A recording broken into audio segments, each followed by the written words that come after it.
Thanks so much for clicking on the video. My name is Leah, and y'all, let's have a chitty chat.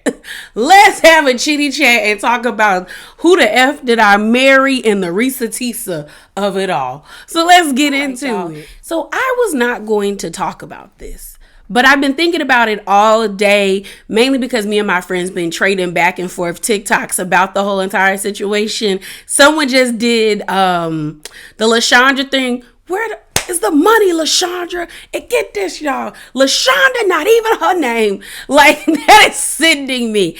And so, as I've been thinking about this situation, also looking at people's TikToks, it just was like, things started popping in my head that I wanted to talk about. So if you don't know what I'm talking about, there is a TikToker by the name of Ressa Tessa.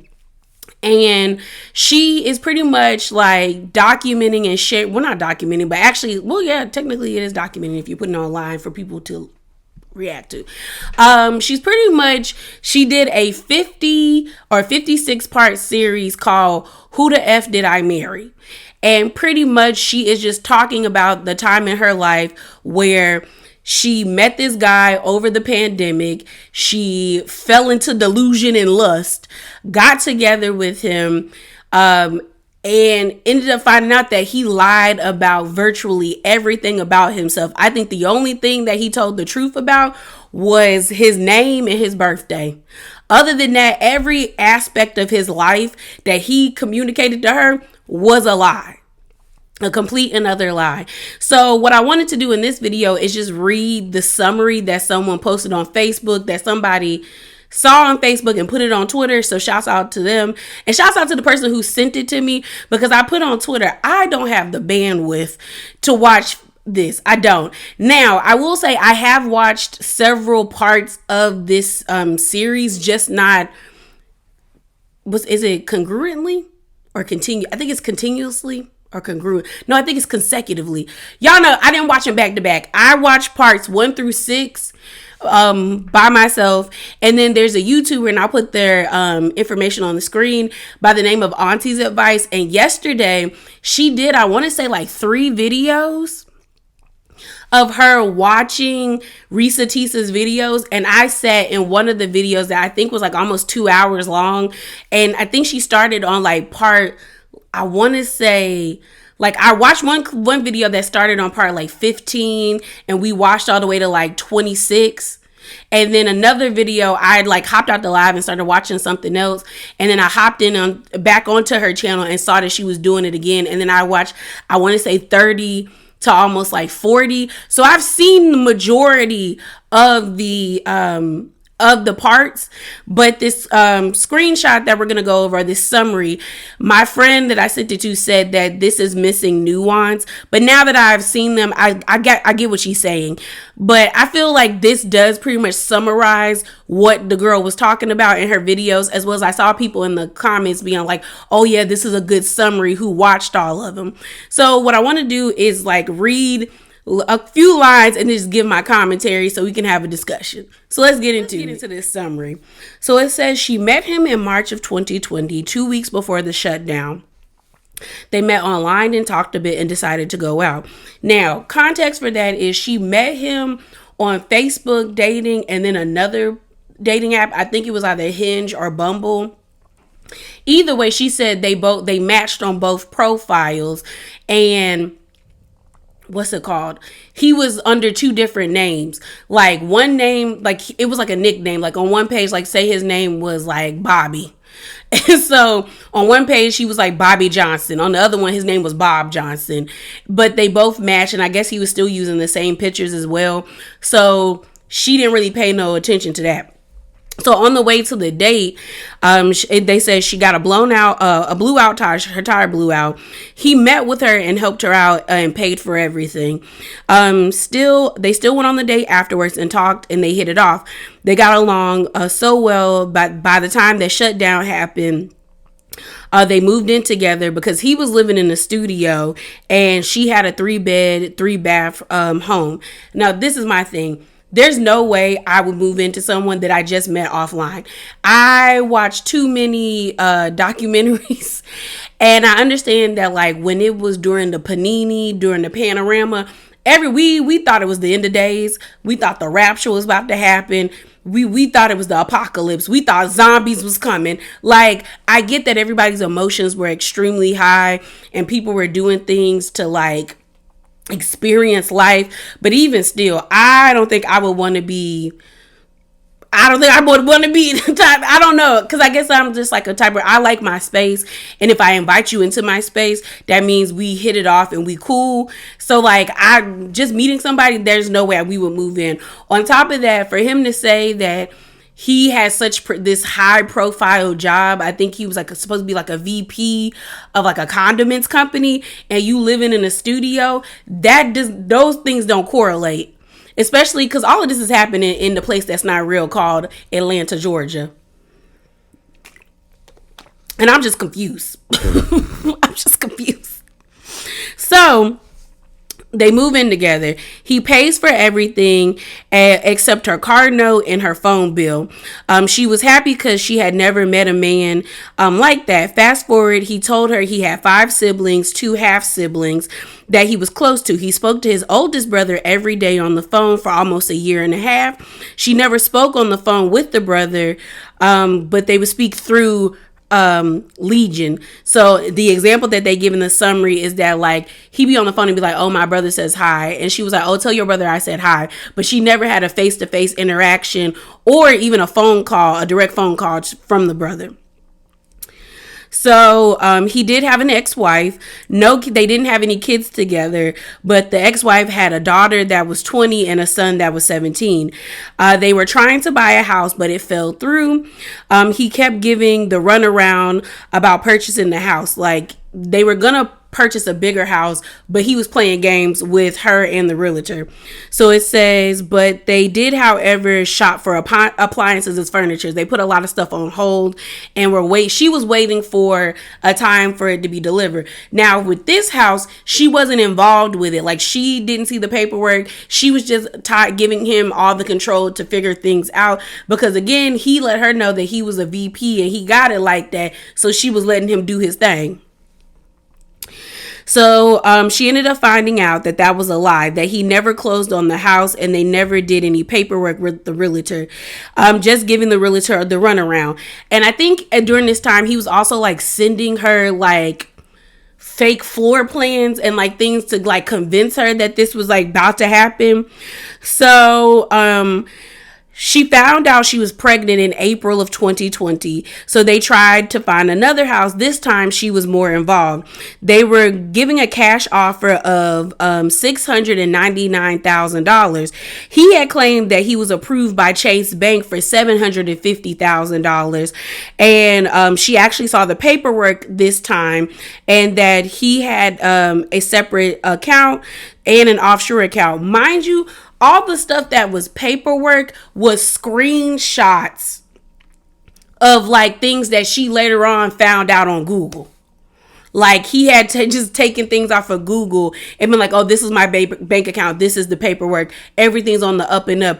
But she at the time did not research any of that. She just still trusted that he was telling her the truth. So again, she sees paperwork and that he has a separate savings account. It's an offshore account, but they never disclosed. He never disclosed to her how much was in each account. So it says, so she went and time came so it goes on to say, so when it came time for the house and the sellers were willing to accept the cash offer, but only if he could prove he could actually pay for it. It became a back and forth about showing proof, so the sellers pulled out and so did the realtor. I remember that part of the parts where she contacted the realtor, and the realtor basically in a roundabout way was trying to tell her, girl, your man lying. Like, pretty much like the realtor was like, if you can prove that y'all have the money, then like they're willing to take the cash offer. But a cash offer of $699,000, $700,000 is a lot of money. Like, you need to be able to prove that you have that much money to give directly to these people without the help of like you taking on like crazy amounts of loans. So she called the realtor, and the realtor basically was like, girl, something in the milk ain't clean, sis. Check your man. She was upset and confused because she said he had the money and the bills were always paid for, and they never lacked for anything. So she didn't understand the issue. Around this time, she also found out that he was talking to women on Facebook Messenger. So she was starting to question herself. That part was crazy because I remember this part that like in the Facebook, like she had gotten his phone, saw that he had like 5 unanswered messages on Facebook Messenger and went through them. And unfortunately, she found out that he had been talking to these ladies, but very in like a lewd and like sexual way. But she felt some type of way because when they were intimate with each other, he kind of treated her like the Virgin Mary. Like he wasn't trying to like really, it just seemed like they was just doing missionary all the time and getting it from the back. They weren't really like exploring each other's bodies, and he wasn't really like giving her that the same type of sexual energy that he gave those women. And she questioned him about it, and he was pretty much like, oh, I was just passing time. I was just flirting with them, but that's not how I really want to be. But she was just like, why aren't you like that with me? Like he really wasn't giving her that energy. So when they say she was questioning herself, in those parts of the video, she was saying she was wondering like, is there something wrong with me? Does he not desire me? That's where she was like, well, whoa, like what's wrong with me type energy. So fast forward to July 2020. Unfortunately, she had a miscarriage. Well, that was probably the Lord too, y'all. And I know some people don't view it that way, but when a relationship isn't right and people constantly are having, miscarriages, I have started to learn and view that as the sign of your body trying to protect you. Mainly because I took a reproduction class. It was reproductive physiology, and our model was cattle, but we also looked at pigs and other animals that give birth similar to humans. We didn't really look at like chickens or anything, things that like laid eggs. But when you learn about the different types of hormones that prepares a body for pregnancy and the way your brain reacts to things, like technically a baby is a leech. It's a parasite. Like it's leeching off of your body. I learned that like if you're not taking in a lot of calcium, a baby or a fetus will start taking it from your teeth and your bones. That's why women be losing their teeth. So like I believe that if your body legit like rejects, like especially early pregnancies, it's probably trying to tell you, girl, this ain't it. He not it. We can't do this right now. We can't do it. But unfortunately, he wasn't there for her, even though she had this miscarriage. He wasn't there to support her. Her friend was. Okay, let me read that again. It says he wasn't there to support her. A friend from work was there for her. He claimed that he had business meetings and he couldn't miss him. He said that he was a VP of a condiments company. And that part was crazy too, because even like when she had the miscarriage, unfortunately, she was waiting at the hospital for so long, like for him to come and get her, to the point where the nurses couldn't change shifts because they like she didn't have no one to come and get her, and they were constantly calling him to come get her, but he wasn't picking up the phone. I think they said, if I'm remembering this correctly, I think the doctor who was monitoring her at the hospital or the procedure that took place called him and was like, hey, I need to speak to the father. But he was like, oh my, like an assistant picked up the phone. That might have been him, and he might have had a voice changing machine. I don't know. But he was dragging his feet, which is messed up and should have been a sign for her that this is where you legit should have ended it. Like, you just experienced a loss. No matter how you view it, even if you think it should have happened or it shouldn't have happened, it's still a loss. The person that's supposed to be the father should have been there to like console you and help you get through this trying time. And the fact that he wasn't even at the hospital for you, and even if he is a VP, if he would have explained to them that like my wife is dealing with a serious health condition, they would have let him like go. You know what I mean? So fast forward, his grandmother passes away and he was sad and things started to change. By now she was kind of over the relationship because nothing had changed, and every time they were to do something, they never could. Or he always had an excuse. He took her to test drive cars, saying that the company was going to buy the car. And then he convinced her to buy an Audi 8. I think that's how you say it, Audi 8. And said it would be delivered to her house. So she took off work and was waiting for the car, but it never came. But he left for work, and she also was starting to question like his work schedule. Like, is he really working? Even though he left for work every day at like 6 or 7 a.m. and then he would come home around 3 or 4 p.m. He also ended up losing a couple more family members. By the end of the year, he had proposed to her in December. They were married January the 21st. She found out he was cheating on her 3 days later with a prostitute since November. I remember this one because I think she said the prostitute's name was Peaches, and that he had found out that they actually like did something together, because the messages that she read, there was like an exchange of like, oh, that was like, he had something like, that was the best thing that ever, like, you know, I've ever done in a while. Also, Peaches was giving her prices for like hand jobs, blow jobs, and actually having sex with her. And it seems like he did it. So let's go, y'all. Let's continue. It says they decided to go to marriage counseling. The pastor told her flat out, had you come to me before marrying him, I would have told you don't do it because something isn't right. Mind you, she had an attitude and was offended when the pastor's wife told her that she didn't believe that they were going to be married for a year. And I'm like, girl, she telling the truth. Like, even before they got married, you had a miscarriage. He didn't show up for you.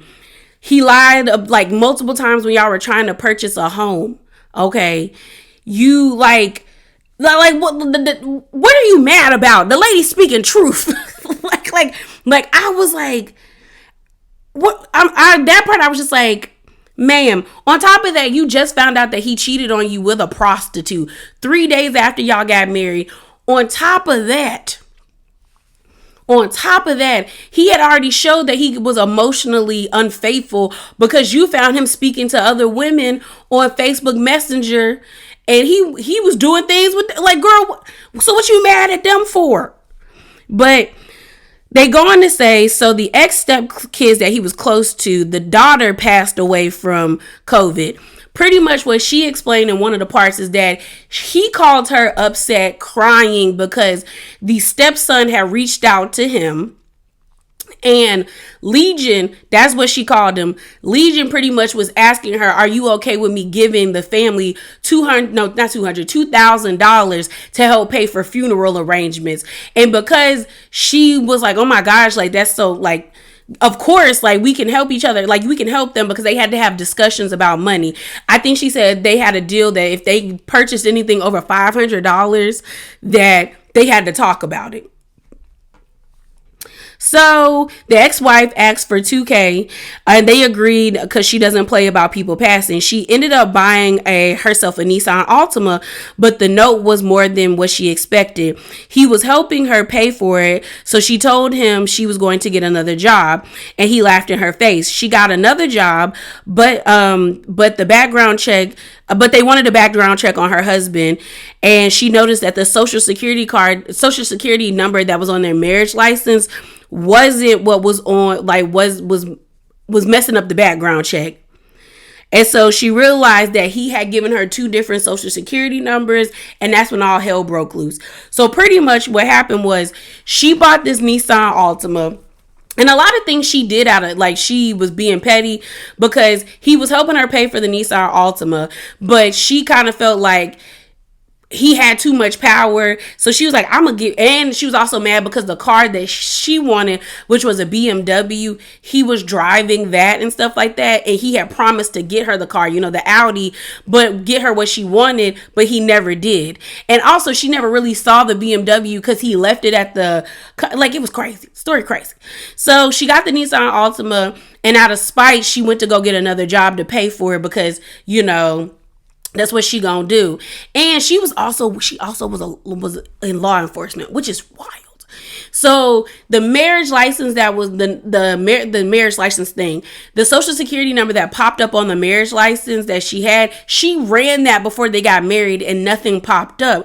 But then this new one that she got for him, like they said, that's when all hell broke loose, is because things started to reveal themselves. He, when they first met, said that he played arena football and that he went to college in California. I think it was like San Diego State or something. But when she ran the social security number, she found out that he never lived in California. Like, he never lived in the state of California. He had only lived in Rhode Island, Philadelphia, and Georgia. And so she started to be like, okay, things are not adding up. She also contacted the school once she had the social security number, the one that's really his, and asked them like, hey, do you have a student that had this number? Because she was trying to purchase transcripts for him. Nothing came up. They were like, we have never had a student by that name ever enroll in here. So then she started to be like, okay, things are crazy. So then she started going through the paperwork and found out that he had been married not one time, but twice. And that the lady, I think it was like the woman that on his driver's license, the address on his driver's license was actually his ex's driver's license. I think like that was either his second ex-wife. That I think that was his second ex-wife that he had an order of protection against. Both of them had one against each other because they put hands on each other. So let's continue. It says she discovered that he never resided in California. He told her he went to college and played football, and that he graduated and met his ex-wife and moved back to where they reside in now, trying to get his life together because she was cheating on him but remained close with the kids. Mind you, that was also a lie, because you cheat on a man, they either gonna try to take you out, or they gonna call you all types of whores and sluts and you from the pits of hell. But let them cheat on you. That's just what men do. Girl, that didn't even make sense right there. On top of it's just the fact that like a lot of this stuff you can Google. If he really did play football and he was on somebody's roster, you can Google like old football rosters at schools and they'll pop up. I've done it before. Okay. So they said his addresses were in Rhode Island, Philly, and Georgia. Found out he had been married before his previous ex-wife. It ended that the ex got, it ended that ex got a protection order because she put hands on him. She put hands on him after finding out all of his lies, and pretty much they both filed for divorce. But in both marriages, he was he only was married for 6 months. No more than 6 months. She found an address with the number on the most recent ex and called her. So this was the lady that supposedly her daughter had passed away. And she told him, she told him, like, she asked the lady all these questions like, girl, tell me this. And the lady pretty much said, like, if you are calling me, then that means things have gotten bad and I want no parts of him. So she said that he's not cool with any of his family members, that none of them talk to him. At least one family member is the only one that talks to him, and that she needed to get her stuff and run and get away from him. She also asked the lady, like, how are you doing with the passing of your daughter? And the lady was like, my daughter's fine. Well, she never asked the lady. So I saw that clip where the girl was like, I didn't have the heart to tell her that man said her daughter died. But pretty much she said, oh, how are your kids? And she was like, oh, both of my kids are good. My child is fine. So he lied about the daughter passing and about the $2,000. I'd have been like, where the $2,000 at? So it continues. It says, it says this, and before getting off the phone, she asked about the daughter that passed from COVID. She said the daughter was fine and that they have no communication with him at all. So neither does the stepson. She was flabbergasted. She also found an obituary online that said his grandmother passed away in 2008, not 2020. He even went to the extent to actually take her when they were in Atlanta to take her. I think they were in Atlanta, but they were somewhere where he said, "Oh, this is where she's buried," and he took her to like a cemetery with probably not even where his family is buried, but a cemetery, and it had their last name on it, but it didn't have like so and so's like birthday and like name on it. It didn't have like, I think her example was like John Doe was born on like November 2003 and passed away in November of 2035. You know what I'm saying? Like, it wasn't very detailed, but she kind of was like, okay, some people just buried on top of each other. I said, girl, red flag, red flag. So, but when she found the obituary, she also found out that like he didn't have 5 siblings or two half siblings, because in the obituary it says who your kin is in the obituary. So during this time, his knee was giving him trouble, and she couldn't really move around like that before until he was bedridden. She even said in one of the clips that like he was just always talking to her, so kind of keeping her mind in a fog, I would guess. Like it was lie after lie after lie, and she was like, it wasn't until he hurt his knee that like he had to move into the guest bedroom, and because he was doing too much tossing and turning to get himself situated, that she was able to start digging and stuff, so that like she could piece everything together. So it goes on. It says, by this time, it was May 2021. She also discovered another obituary that said he only had 2 brothers. I think that was like his mom's obituary. Mom or dad's obituary. Excuse me. She ended up calling the college he said he attended that they had no record of him. She was done. She ended up confronting him on his birthday on June the 17th, 2021, and asked him, did he go to college? He said he did and rolled his eyes and got upset. He gave her some private citizen spiel, like his dad was, I forgot what his dad was doing, but supposedly his dad was like into like the government or had like a high profile government job and made it to where he wouldn't show up on records, like he was in witness protection. I don't know. But she told him she knew he was lying about everything, and she knew about the college. She knew about everything, and told him to get out of his house before she KIL'd him. And that happened because he had called some lady on the phone that he called his auntie. Was like, oh, this is my auntie, and had her on speaker, and the auntie was trying to like mediate between them, saying like, okay, like why are you kicking him out, like what's going on? And he was like, because she think I lied to him. I ain't never lied to her about anything. And I guess him being on the phone gaslighting, saying that he has never lied to her about anything, she clicked out. She also called her mom, who I guess was like telling her to calm down and praying for her and stuff, but he had to get his stuff and go. He ended up calling the aunt, and she told him, I'll give you money to go back to Philly. Just leave the house. So he ended up leaving. So he left. He was so lazy that he was laid up in the room. So this is the thing. Because his knee was so busted and messed up, I guess he had started to waste away because he wasn't like going to the doctor. He wasn't going to like physical therapy. She asked him like, why not go to the doctor? Why not go to urgent care? Like I said, that should have been another red flag. He ain't got no insurance, but he a VP of a condiments company. And she said he was still somewhat going to work, but like he kept calling out. On top of that, he first told her that the leg injury was an injury that he got at work. And I'm like, if you're supposed to be a VP, how did you hurt yourself at work? Did you slip on something like in a hallway going to meetings? Did you hit your knee on your desk? But then he switched the stories and said that it was a injury from when he played football acting up, but he really wasn't moving out of that room. Like she said, she would see, like she would look at the, her refrigerator, and realize like things were like in place. Like he hadn't moved anything in the refrigerator. Like he was sitting in that same spot. And I guess she was like, when they first met, I guess he could feel like a 3X or something like that. But now he had gone down to like a 1X. Like he really wasn't moving. She then freaked out when she found out that that man, because he was drinking Powerade by the cases, was so lazy and not wanting to get up. And like, I guess his knee was hurting him so bad that he was pissing in Gatorade bottles.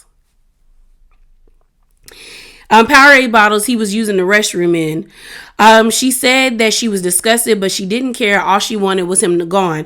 She changed the locks and the alarms, and one of his cousins found her number and called her and asked what happened between them, because he was claiming that he caught her cheating with a police officer because she did work in law enforcement, and the police threatened to pew pew him if he didn't leave. But the cousin said he lied too much, so he didn't believe what he was saying. And also let her know that majority of the family had not talked to him in like 7 to 8 years. That like he had burned so many bridges with his family that like they did not fool with him. And so she asked about the brother that he was on the phone with for the whole entire year. The cousin was like, well, he lived up the street from me. I could go see if he's telling the truth. So she found out that he only had 2 brothers again, and one of the brothers was the oldest. The oldest that he claimed that he talked to, they hadn't spoken since 2015. And that he was making up conversations every day. And mind you, I'm just kind of like, you never like heard anybody murmuring on the phone, even if you don't put the phone on speaker. You never heard anybody like talking. Like you can hear people talking on the phones. Like I've walked past people in like Target, Walmart, or the grocery store, and their phone isn't on speaker, but I can hear the person talking because the volume is up that loud.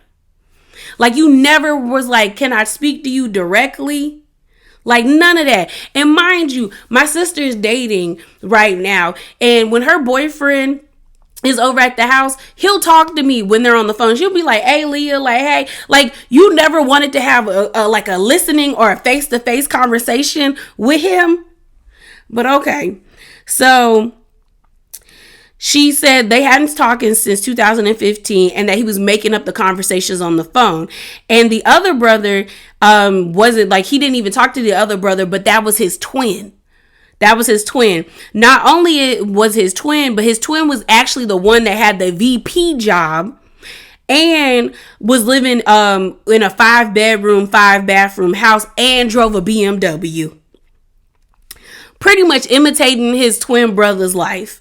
He said he had no sisters. The cousin said he had no sisters and no half siblings.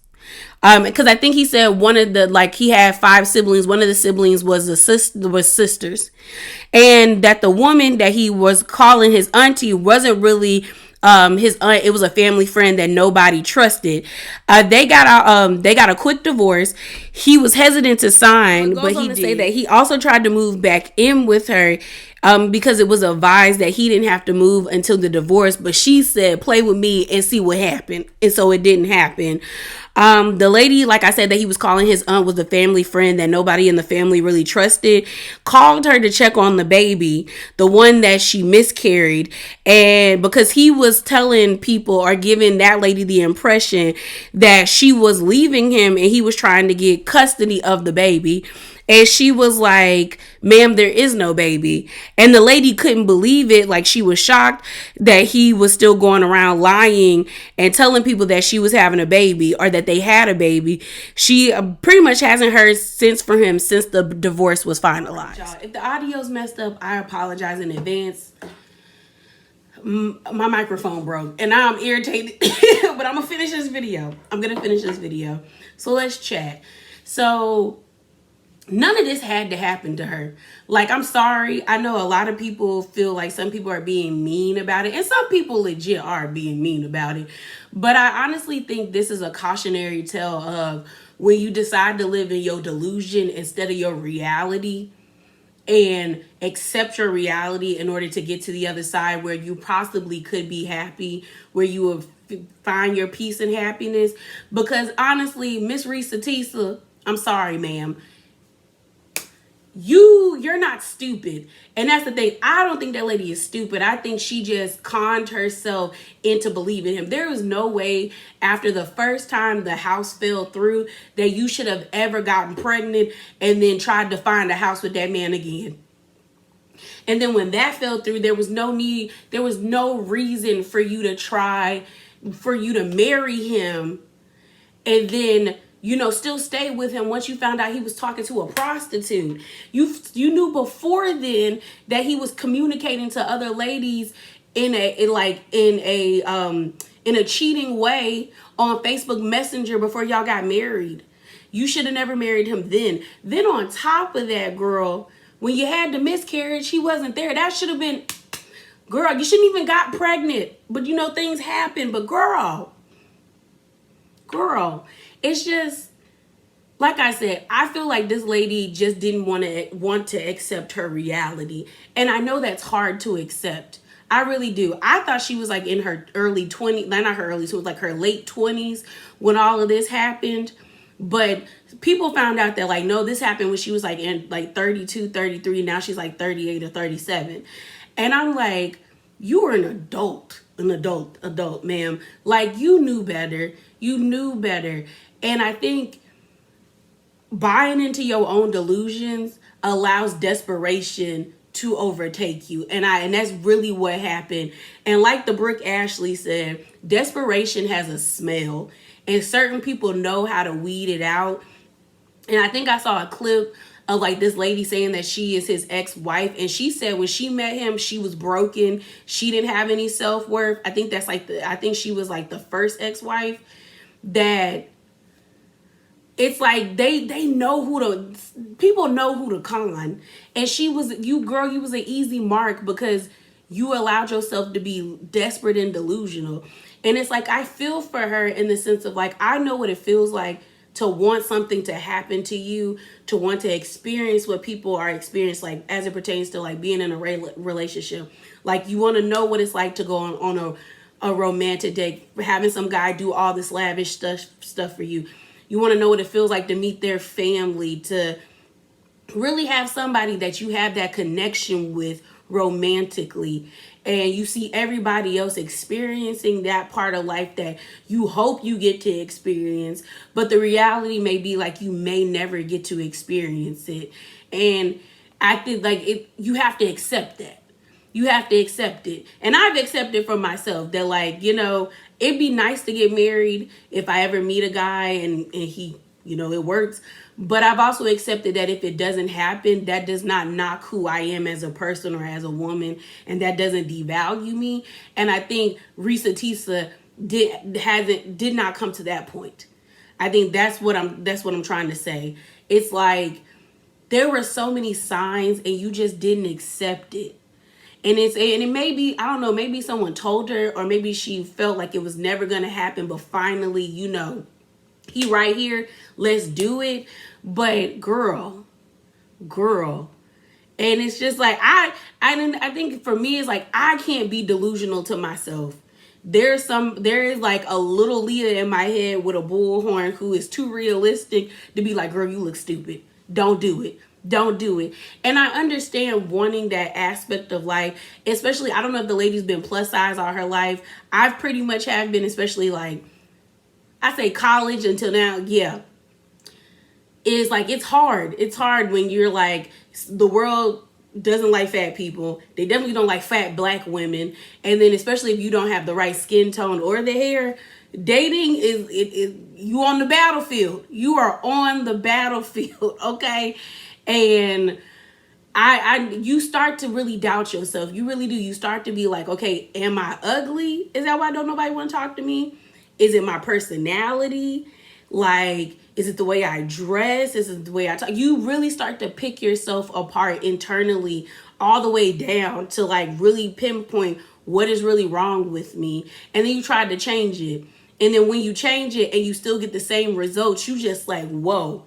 Because that's what happened to me. Like, I thought it was maybe the way I presented myself, especially in college. I was like, okay, maybe it's because I don't dress like the girls who are getting dates. So I tried to do that. Still got the same result. Actually got worse results. Okay. And so I just was like, you know what? I just have to be myself. And if the person comes, they come. If they don't, I'm still okay. But I think that is what I realized when I was looking out all the videos, even reading the summary, is she never accepted reality. That there may be a reality where she doesn't get married, she doesn't have kids, she doesn't have a family. And she was probably afraid of that reality. And she just became desperate. And a lot of people are like, well, it's her self-love and it and self-worth. It is true. It is true. She did not have high self-esteem. That plays into the desperation. But I also think people need to realize you can't self-love yourself like into a relationship either. So I feel like it's like it doesn't work all the time. When people are like, when you have people being like, hey, I want to be in a relationship, and you're like, self-love, and it's like, I love myself. I've decentered men, okay? They are not the center of my world, but I still would like to date, I still would like to be in a relationship. And it's like, and that's also the bad thing too, is like when you have a good self-love journey, or your self-worth is like up here, the men don't be coming. And the ones that do come to you, you be like, I'm not settling for that. Or you are not even qualified to get on this ride. And then you have to start realizing, like, girl, you might be alone. You might be alone. And I think that's the thing.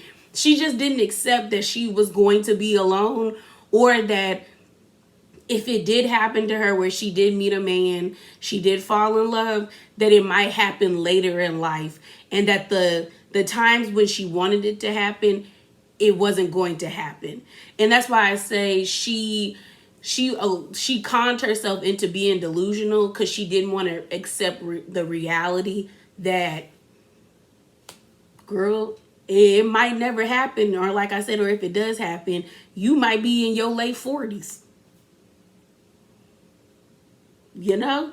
And that's just what it is. Like, because there's no way, because I don't think that lady is stupid.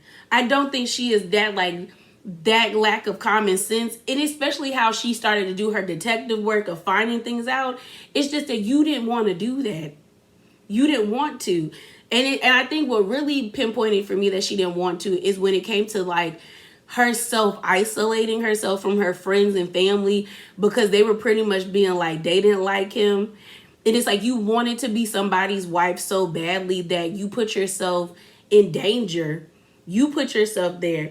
And I mean, like, she does need to, because I saw clips of the live, she does need to accept, like, forgive herself. But I think she also needs to be realistic and take ownership that she legit did, like, you did this to yourself. Like, there were times where you knew what was up. You knew that man was lying, and you just accepted it because you wanted to stay in this fantasy world, or this world where you were a wife and you got this man. And she also talked about how she had never had a man take care of her. Y'all got to stop doing that too. The soft life ends in a hard life. There was just some girl online crying about how her man that took care of everything, now he want a divorce and he kicking her out the house. And she was in the bathroom crying. And I'm like, in the year of 2024, we got too many examples of people getting played by these men for y'all to keep falling into that trap. Okay? But like I said, I feel like she conned herself into delusions. Same way with that lady that got married after 30 days of knowing this man. And if you don't know what I'm talking about, I got the screenshot. You could go check out her page. She's like in her 40s. And she was talking, I think the tag is like 40, finding love or something. But she met this man. They got together. They met up around New Year's. And she was talking about how like saying, like, have you ever met somebody and, you just fell in love with them? And then they got married. All of this came out around the time, like, of my birthday. I think she posted this on, like, January the 8th, but I saw it on the 11th. But, yeah, like, a lot of people were telling her, like, girl, you're conning yourself into being... And it's like, you can... And I don't doubt that lady does not love herself, but it's like when you're desperate to experience something that you have wanted for such a long time, you will totally you block things out. And that's what Miss Ressa Tessa did, as well as the April lady that got married in 30 days. And she 40. And she know good and well this. I just, you just got to live in reality, y'all. I know it sucks sometimes. I know it does. I know it does. But at the end of it, if you live in reality, 9 times out of 10, you won't really face the hardships of you being delusional, okay? But that's it, y'all. That's it. That is it. That is all. Remember to be bravely authentic. Definitely hop down in them comments below and give me your thoughts. And I'm out, y'all. Deuces.